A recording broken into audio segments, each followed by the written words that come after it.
Every morning, the ship's environment projectors filter through their programming, waking me to a warming pseudo-salmon sunrise, but the steady ticking of the dormitory clock never fails to inform me just how cold the day is really gonna be.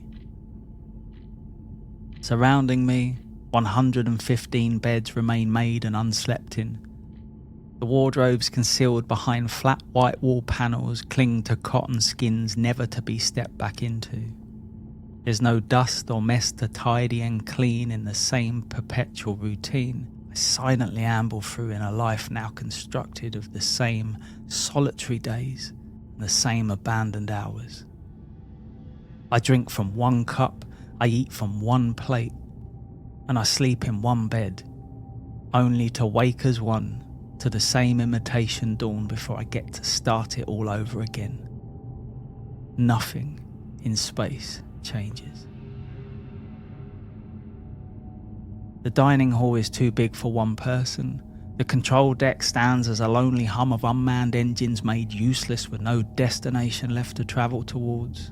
All the corridors are insufferably silent. Not one corner of the ship holds a reprieve from the loneliness that comes from being the only human left alive.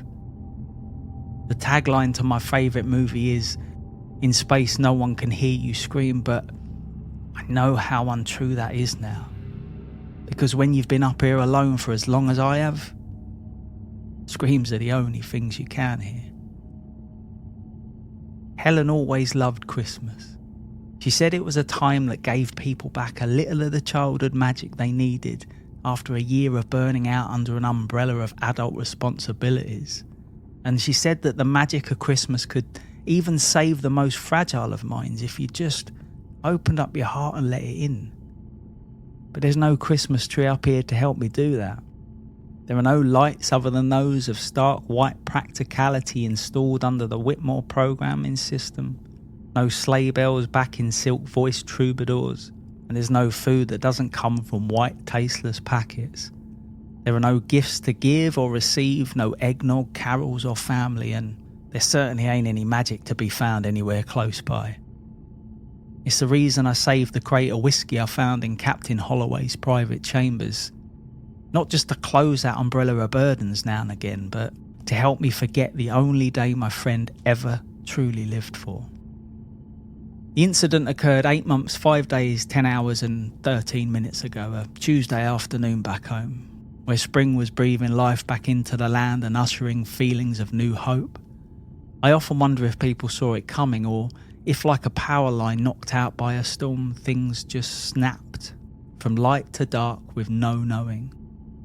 Up here though, up here I saw everything. The flash of the sun the moment the Indigo Explorer vessel released the fusion cells into its core. The swelling of its mass was like watching a time-lapse video of the first rose blooming after the frost. Only roses don't destroy entire galaxies once their petals unfurl. Every day since, I have watched the planet I once called home hanging in the void of desolation. I monitor the earth with its surface scarred and lifeless, its ocean azure replaced with tides of crimson, and its rich emerald lands burnt to black. I watch the broiling rivers of lava cutting through it all, and I pray for any signs of life that might at some point come back. 8 months, 5 days, 10 hours and 13 minutes of the same thing. That was until last night, when my prayers were answered and I quickly learnt how much better off I was alone. The Natalia is an old ship and old bones have a way of creaking, but the knocking, well, that was different. 2 beats and gone. Not a struggling water pipe or trapped air in the filtration system. This wasn't coming from within the walls of the ship, but from the outside. Outside in the cold, empty hollow, where nothing can exist.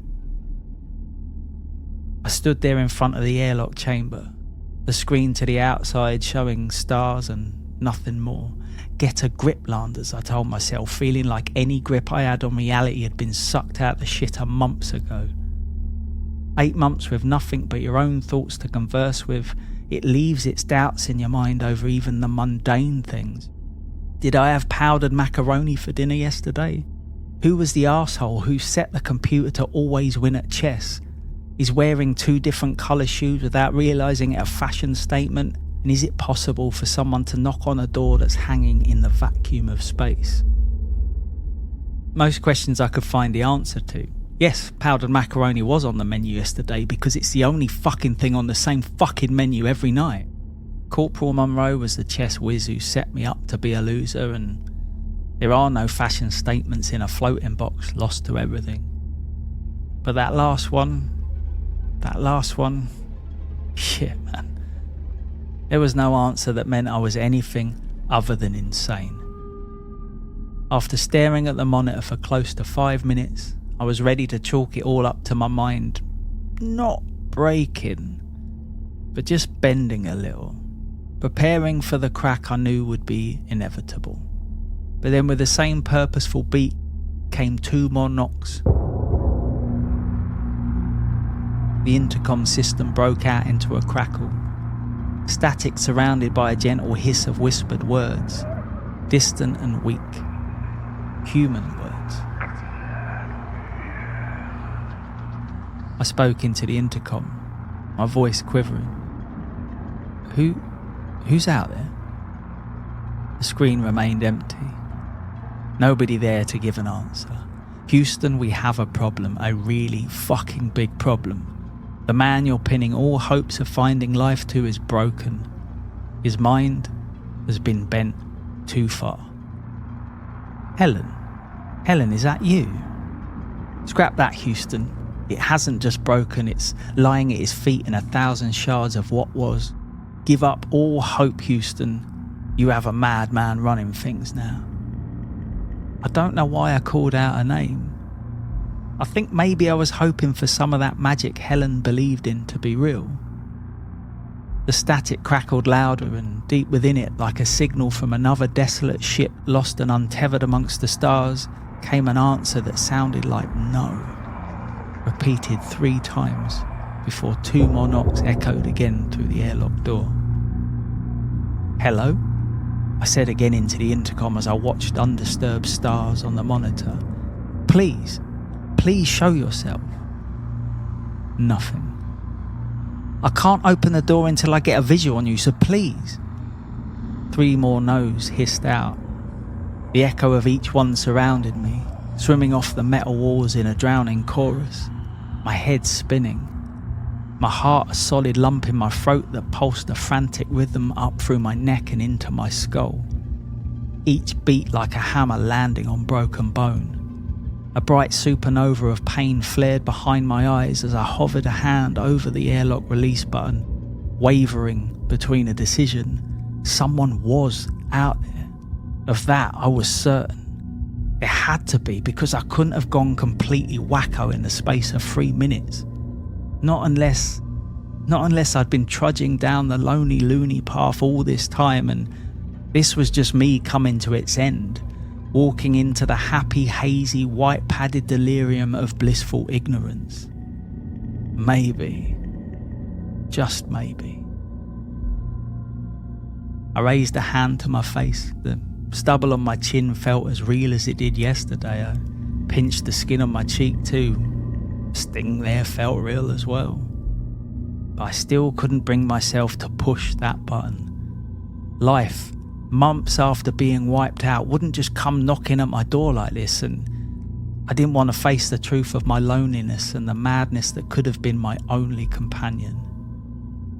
I drew Helen in my mind, her face all smiles and none of the agony I imagined she suffered at the end, when her flesh turned to tallow under the heat of a dying sun. Her lips moved in my mind, with the words drawn out so clearly across them I could practically hear her voice. "Open the door," she said with such kindness. "Open up. Just let the magic in." I dithered no more.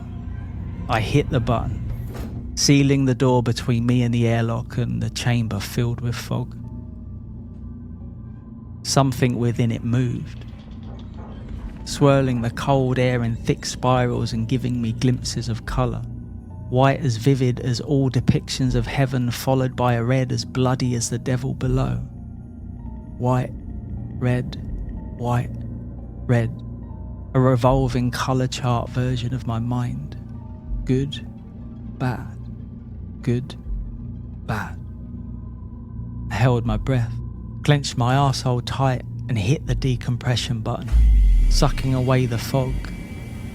And then I realised how much of a mistake I had made. That repeated word, it had not been a declaration of unwillingness, but a phrase of jocular enchantment confused by circumstance. A phrase the people of Earth, had they not perished, would have recognised, inside their beliefs or not, for it was a commercial symbol. The sound of money turned into hope. However, that thing inside the chamber looked as far from hopeful as you could get, and when it opened its ruined, toothless mouth to gargle out its phrase again, blood bubbled out and ran down through the coarse white hairs of its beard, over the maroon suit covering its writhing body beneath, and dripped over fastened buttons glistening like polished coals. He'd taken a long time to find me up here, his journey arduous, but Helen was right. The magic of Christmas was real, and it was all there was now. So I followed my friend's advice. I opened up, and I let it in.